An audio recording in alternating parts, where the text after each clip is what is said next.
नमस्कार दोस्तों, मैं हूं धर्मेंद्र कुमार और आज की इस विशेष कथा में आपका स्वागत है।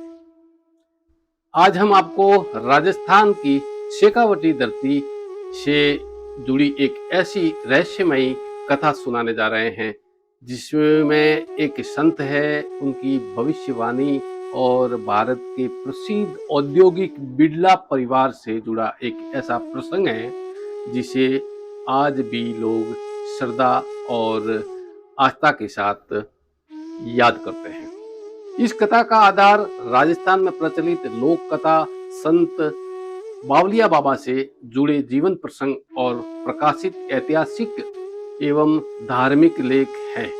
जहां किसी घटना का ऐतिहासिक प्रमाण स्पष्ट नहीं है, वहां हमने उसे लोक मान्यता के रूप में ही प्रस्तुत किया है। तो आइए जानते हैं आखिर कौन थे बावलिया बाबा और ऐसा क्या हुआ था कि उनके आशीर्वाद को बिड़ला परिवार की तरक्की से जोड़कर देखा जाने लगा। राजस्थान की शेखावाटी यह धरती केवल हवेलियां और भित्ति चित्रों के लिए ही प्रसिद्ध नहीं है। यहाँ की मिट्टी ने अनेक संतों, साधकों और तपस्वियों को भी जन्म दिया है। इन्हीं संतों में एक नाम है पंडित नारायण जी, जिन्हें लोग प्रेम से बावलिया बाबा कहते थे। कहा जाता है कि उनका जन्म शेखावाटी के बुगाला गांव में हुआ था।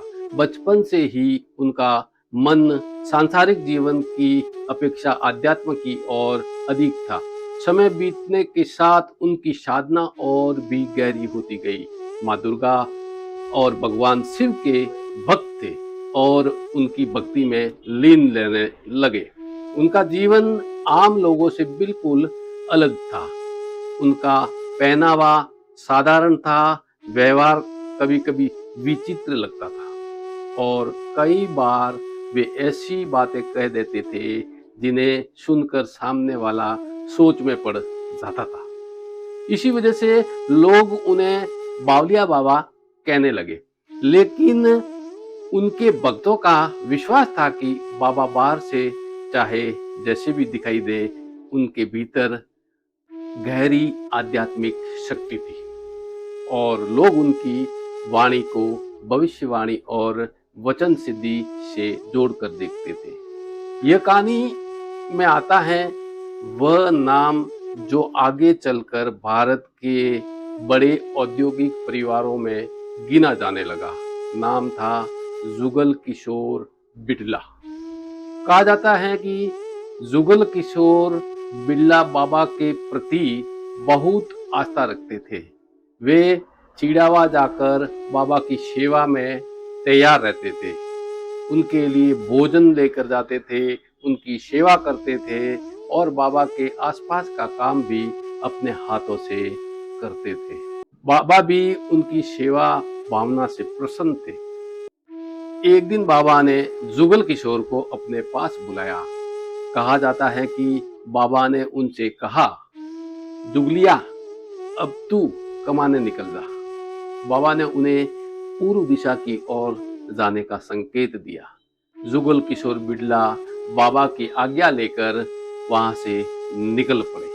लेकिन रास्ते में अचानक उन्हें एक काला सांप फन उठाए हुए दिखाई दिया। उस समय उन्होंने इसे अशुभ संकेत समझा। उन्होंने अपनी यात्रा रोक दी और वापस बाबा के पास पहुंच गए। जुगल किशोर ने बाबा को पूरी घटना बताई।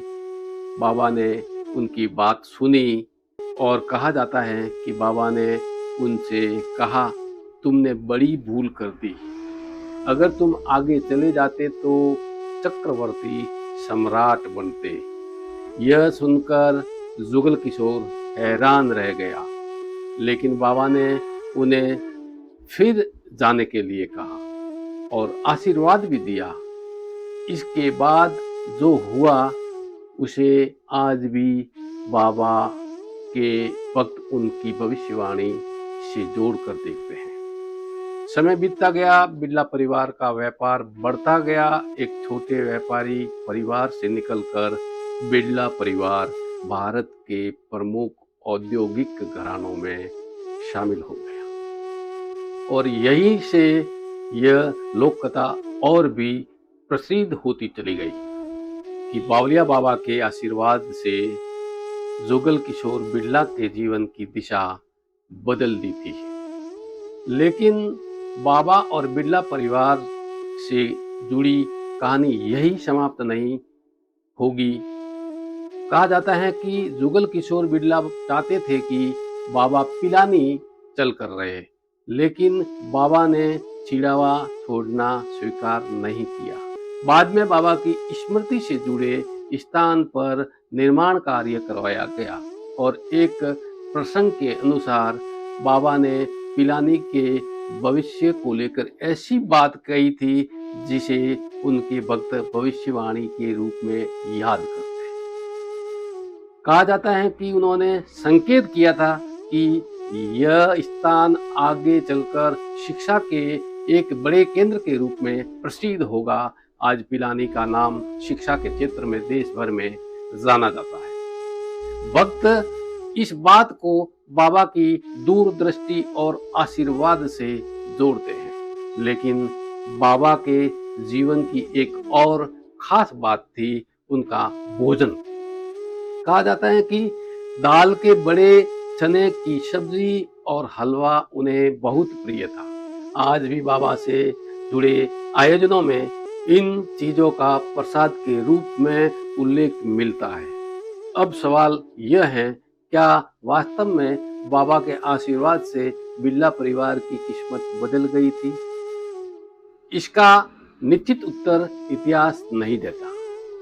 इतिहास हमें घटनाओं और दस्तावेजों के आधार पर जानकारी देता है, लेकिन लोक कथा वो लोगों की स्मृतियां और आस्था में जीवित रहती है।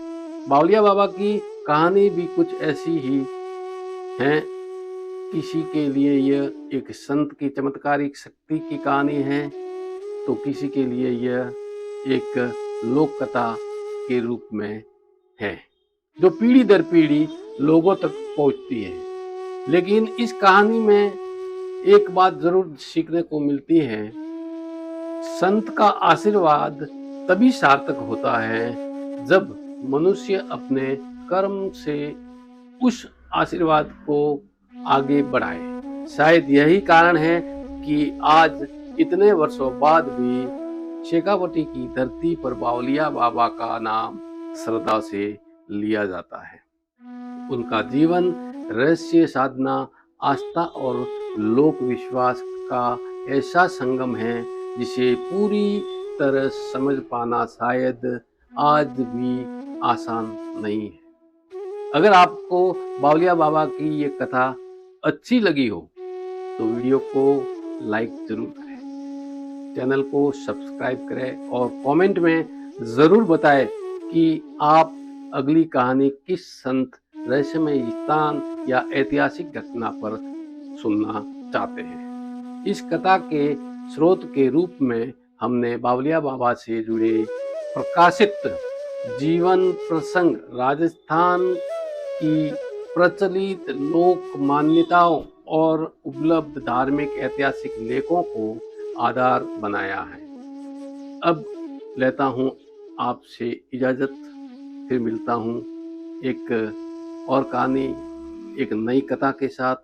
तब तक के लिए जय हिंद, जय भारत।